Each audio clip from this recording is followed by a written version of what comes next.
করের ক্ষেত্রে সবচেয়ে বড় যারা গরিব মানুষ তারা কর দিয়ে থাকে, এবং যারা বড়লোক তারা কর তো দেওয়া দূরের কথা, আবার আমরা যে করগুলো দিয়ে থাকি সেখান থেকে হলো তারা লুট করে নিয়ে যায়। তো বাংলাদেশে যদি আমরা কর ব্যবস্থা শক্তিশালী না করি তাহলে নাগরিকদের এবং রাষ্ট্রের মধ্যে যে সম্পর্ক, সে সম্পর্কের জায়গায় কিন্তু ভাটা পড়বে।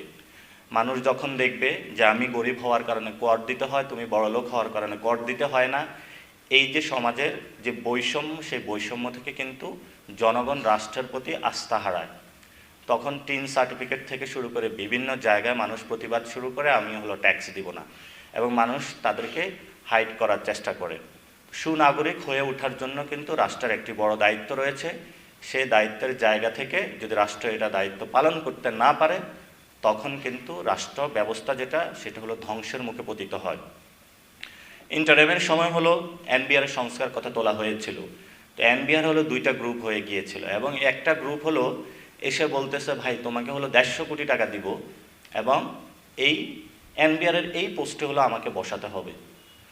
তো দুইটা পক্ষই দেখি বিভিন্ন জনের কাছে গিয়ে লবিং করে। তো আমি তাকে জিজ্ঞেস করলাম, ভাই এই টাকাটা আপনি উঠাবেন কীভাবে?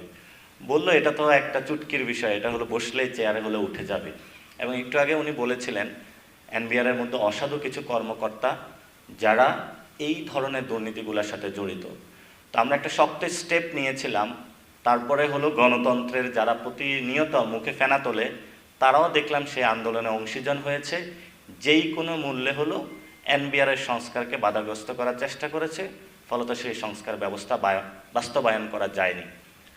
তো আমাদের প্রথমত বাংলাদেশে যদি কর ব্যবস্থা সংস্কার আমরা না করতে পারি, তাহলে জিডিপির যে অংশ এবং রাষ্ট্র কাঠামো যে মেরামত করা চালানো, সেটা অনেক দুঃসাধ্য কাজ হয়ে পড়বে। এবং রাষ্ট্রের জায়গা থেকে যদি দায়িত্ববোধের জায়গায় আমরা না আসি, আমরা ট্যাক্স দিতে প্রস্তুত আছি। আমি একটা কর্পোরেট কোম্পানিতে জব করেছিলাম। তো আমার হাফ টাকা হলো তারা স্যালারি বেসড ব্যাংকিং সেক্টরে দিত, হাফ টাকা হলো ক্যাশ টাকা দিত। তো জিজ্ঞেস করলাম আপনি ফুল টাকা কেন আপনি ব্যাংকিংয়ের মাধ্যমে দিচ্ছেন না? তো বললো যে এটা হলো কর ফাঁকি দেওয়ার হলো একটা বড় কায়দা।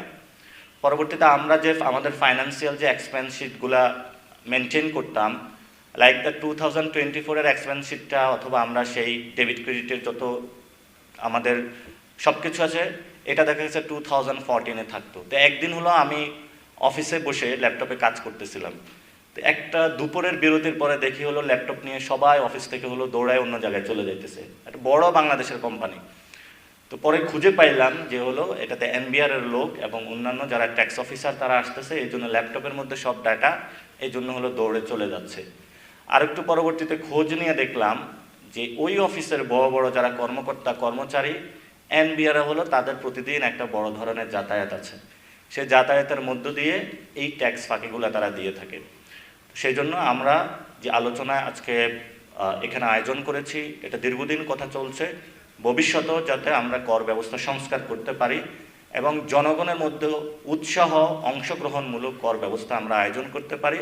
ইনশাআল্লাহ এনসিপি যখন ক্ষমতায় আসবে তখন আমরা এই নিশ্চয়তা বিধান করব, যাতে হলো বড় বড় রাঘব বোয়াল আছে যারা ট্যাক্স ফাঁকি দিয়ে যাচ্ছে, তাদেরকে আমরা ট্যাক্সের আওতায় নিয়ে আসব। এবং ট্যাক্স ব্যবস্থা সংস্কার করতে গিয়ে যত বড় হনু হোক, গণতন্ত্রের দরজাদারের মুখে ফুটে উঠুক, তারা যদি এখানে এসে আমার কি টাইম শেষ? আচ্ছা, তারা এখানে আসুক না কেন, আমরা তাদের সাথে ইনশাআল্লাহ মোকাবেলা করব। আমাকে 2-1 মিনিট টাইমটা বাড়িয়ে দিবেন, তাহলে আমি শেষ করে দিচ্ছি।